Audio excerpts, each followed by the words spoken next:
I want to talk a little bit about the situation in Paris today. Terrible news from there of a terrorist attack. Now, I think it's important to talk about some of the issues that are involved in this because it isn't any terrorist attack. It's a specific attack based on a specific ideology, and one which I've argued in other videos is a very grave problem in the world today. I'm talking about Islamism. If you don't know what's happened, it's been all over the news, but if you don't know what's happened, basically there has been an attack on the offices of the satirical magazine Charles Ado in Paris.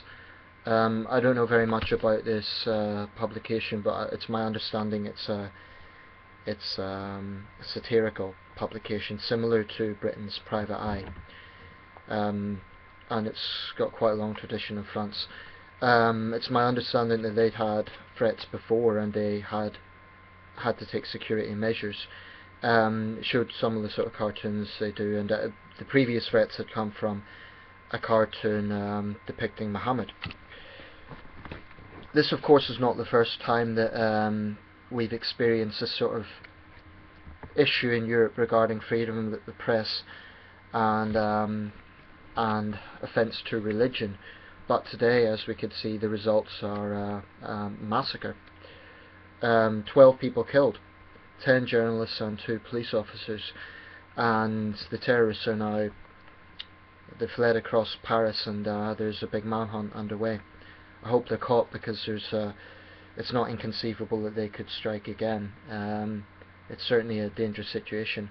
Of course, there's been international support for the Republic of France and for President Hollande, David Cameron, Angela Merkel, Barack Obama, Ban Ki-moon.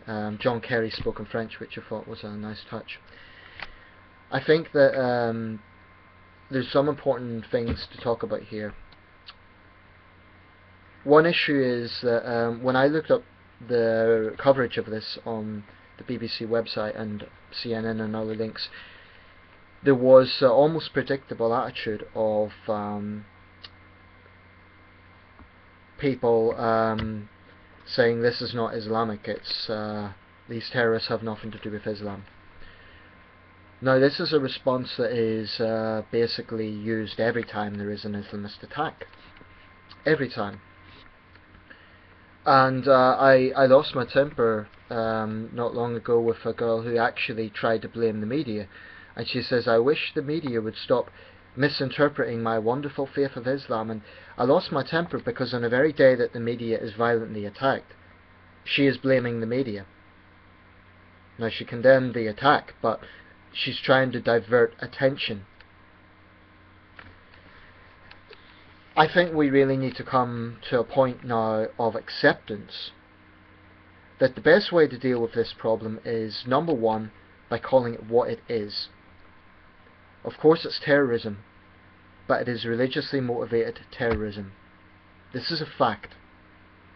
Islamism is a fact. So when people say it's got nothing to do with Islam, that is simply not true. It's simply, you can say that they misinterpret the Quran, you can say that they pervert Islam. That I can just about accept. What I can't accept is saying that it's got nothing to do with Islam. That is an erroneous and frankly insulting lie, insulting to the victims.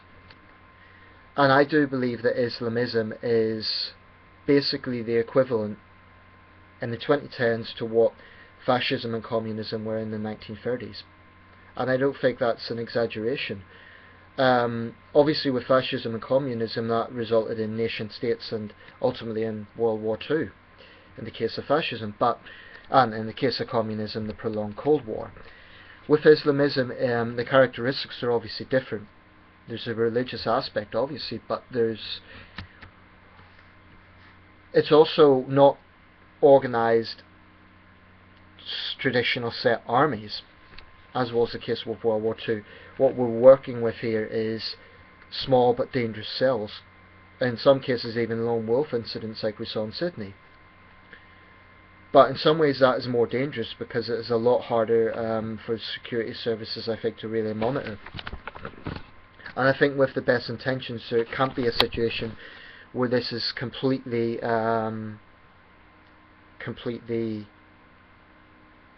under control.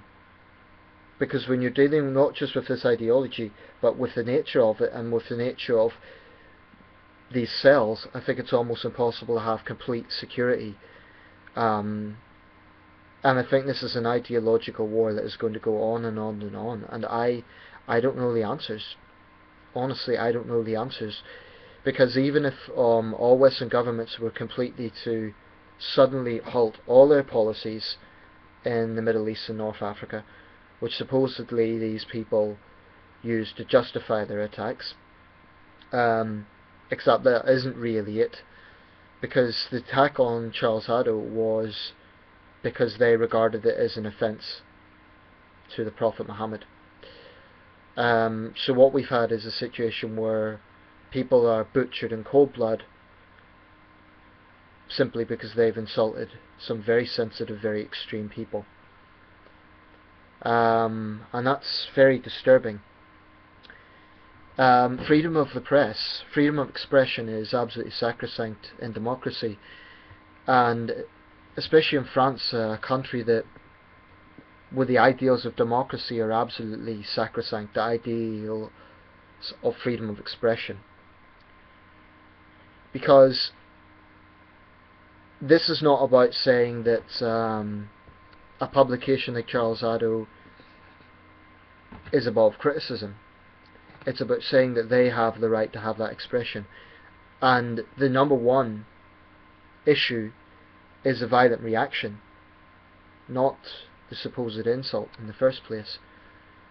I do believe that this is something unique within Islam, because whilst you do get protests and anger from some people within the Christian community, some people within the Jewish community, Hindu community and so on, in terms of material they would regard as blasphemous, it is not on this sort of scale. And I think we need to be honest about that. Islamism is a global problem, and the characteristics of it are unique. So I think the first approach needs to be naming the problem for what it is. And I'm disappointed that world leaders have said, oh, we condemn this terrible terrorist attack, rather than saying we condemn this terrible Islamist attack. Now, I appreciate that there is no easy answers, and there is always a risk that you can empower them by giving them a platform. And maybe they want themselves to be called Muslims, and they want, I suppose there's an argument to be made that if we call them Islamists, that's exactly what they want. However, the problem I have with just calling them terrorists is it negates, terrorists come in different forms. You can have terrorists like the FARC in Colombia or the IRA, but if we just call them terrorists, it's too abstract a term. This is a specific issue, and it is religiously inspired and ideological. So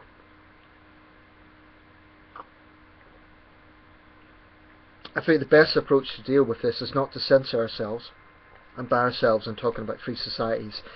It's not to apologise for offending a small number of extremists. It is to recognise freedom of expression. And incidentally, I would also support the freedom of expression for Muslims to peacefully protest against a publication like Charles Haddo, and to say we don't like this or whatever. But it is important to note that the vast majority of Muslims recognise that this is a small band of extremists who have taken it into their own hands to take this action. They are a minority, but to say that they have no connection with Islam is an erroneous lie. It's just not the fact. It's just not the case at all. Because in the end of the day, these people, when we think of groups like IS, when we think of Boko Haram, when we think of Al-Shabaab, when we think of all of these groups, whether we like it or not, they themselves believe that they're acting in the name of Islam. Now, Muslims need to just accept the reality of that, rather than constantly saying they've got no connection with Islam. My question then is, okay, So why do they choose Islam rather than other religions? Why is it the attackers today do not barge into those offices and shout, Jesus is great, or Buddha is great? You see where I'm going with this? It is a unique problem within Islam. And I think we need to be absolutely candid about that problem. This is not the same as Islamophobia at all. Although I'm not comfortable with that term because I think it is used to stifle legitimate criticism of the religion Islam. However, this is not about tarring all Muslims with the same brush, because anyone with common sense can see that the vast majority of Muslims have nothing to do with these people. However, too many Muslims continue to make excuses and continue to use the same rhetoric of, we condemn this terrible attack, but it's nothing to do with Islam. Now, not addressing the issues is not going to solve the problem. That's just like sort of criticising the symptoms rather than the underlying rot of what this is.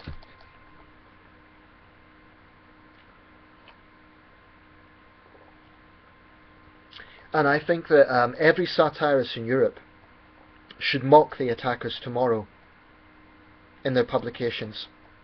They should mock them mercilessly to show that they will not be intimidated. Freedom of expression is for everyone, and I support the right to offend and be offended. So someone doesn't like Charles Addo, I support their right to criticise it. Just like I hate the British tabloid press, I hate them. But if I was to go into the offices of The Sun and kill a dozen Sun journalists, I would be an extremist and a fanatic. So there's absolutely no rational thinking that can justify what has happened today in Paris.